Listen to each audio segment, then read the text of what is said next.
Hello, my name is Michael O'Keefe, aka the Movie Mystic.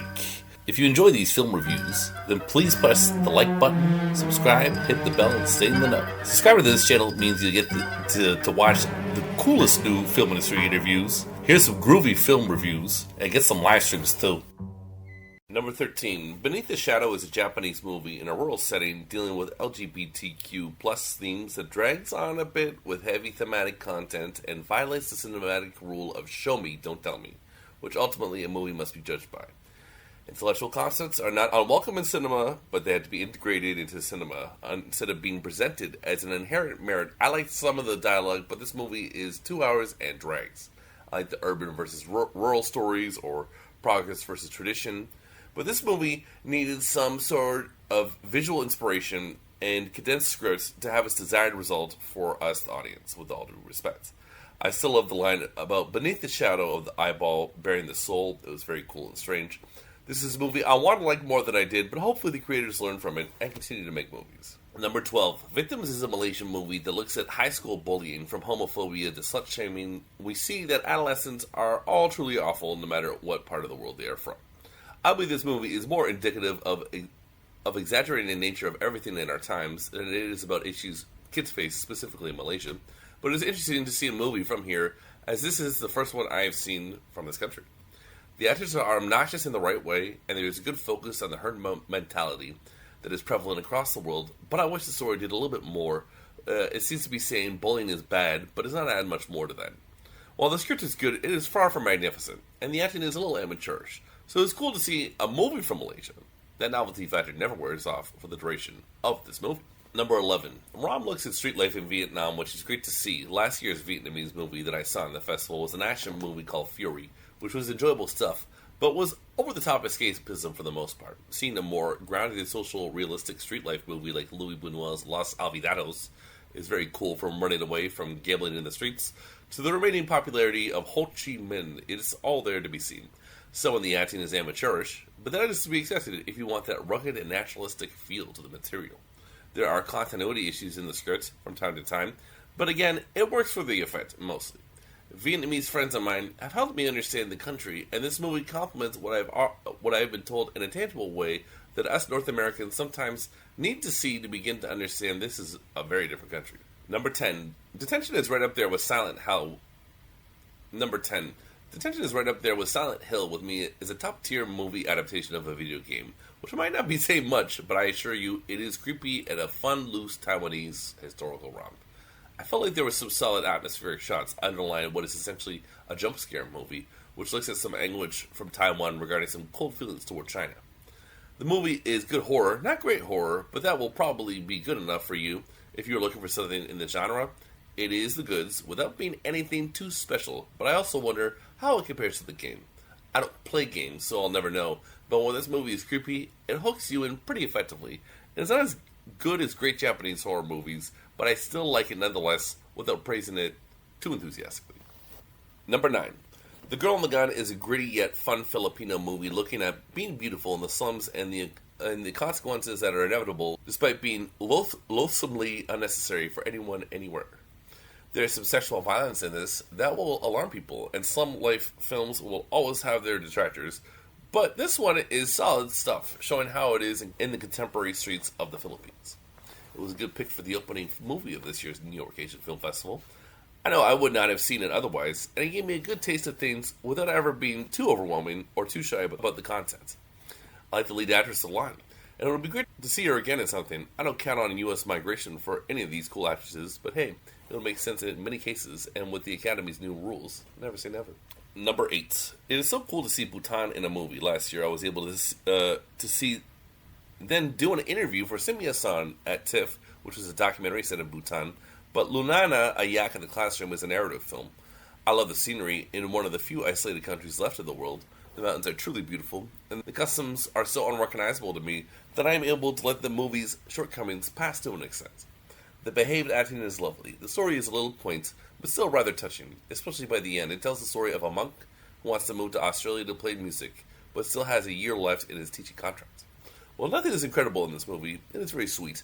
It has locations that I wish I could see more often, but not too often, because I want to cherish the rare moments when it is actually shown in a movie. Number 7. Johnny To has done some legitimately wonderful movies, but not all of them are standouts. And that is the case, in my opinion, with his new film Chasing Dream, which is a really good movie, just not a classic. Election is a classic, while Chasing Dream is funny and ultimately some annoying vanilla bubblegum, while also really good at being that. It's about a woman and a man both pursuing their dreams.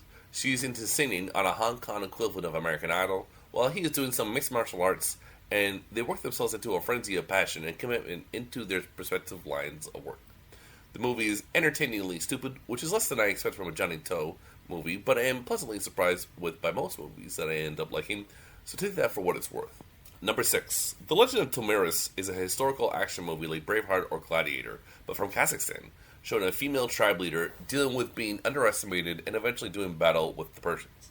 We have seen this movie before, but certainly not from this perspective, and it is great to see these faces wear costumes like this. It is unique in that manner, but in my mind, heavy-handed in Iranian depiction. For the sake of identification in a movie, the bad guys have to be bad. I just wish things had been done a little bit more subtly, but then again, this kind of movie generally lacks that subtlety, and the fights are pretty awesome. While not as slick as Gladiator, this movie should not be held to that standard. It is certainly an entertaining movie with loads of fights, and the production design is really a standout in this movie. Number 5. Beast Clawing at Straws is a South Korean movie based on a Japanese novel, which the author is fine with, so you should be fine with it as well.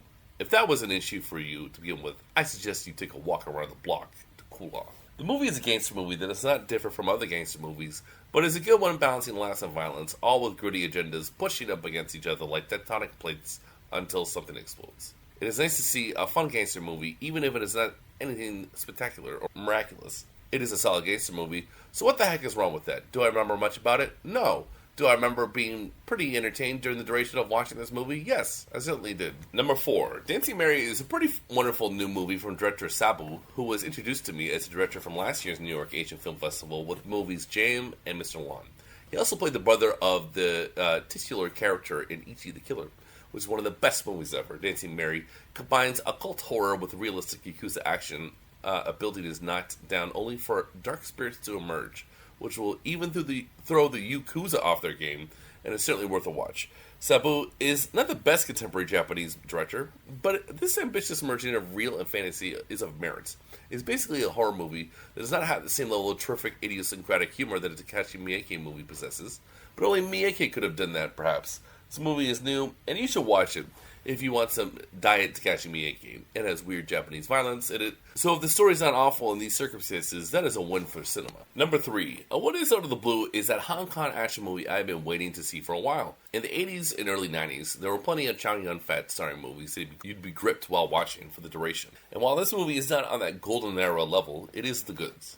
Last year, while I enjoyed many of the cop action movies from the New York Asian Film Festival, I kept wanting a movie of this quality with a plot that makes up for its lack of inventiveness, with an investment in the scenario and character. The sheer badassery of stunt work and heavy-breathing fight scenes is all you should be seeking from this project, and do not be telling me you're above that, or if you are, then we are clearly not cut from the same cloth, man. While it's not Gareth Evans or John Woo level of action quality, it is in the same ballpark, so check this out when the Well Go Blu-ray comes out. Number 2, I Weirdo stands out to me on reflection as the only beautiful movie that captures obsessive-compulsive disorder. It looks at two misfits with this condition who fall in love, and it is beautiful.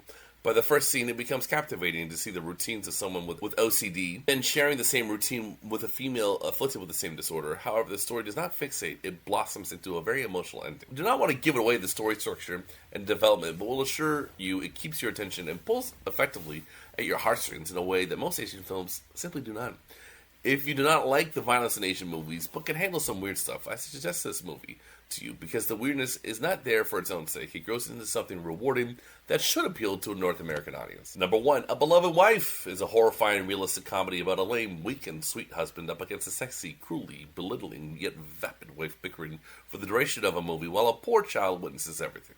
I laughed throughout this movie, often out of the painful realization that all of it is true. I would have loved to interview the writer to learn about the place of truth it came from, because this is lived experience.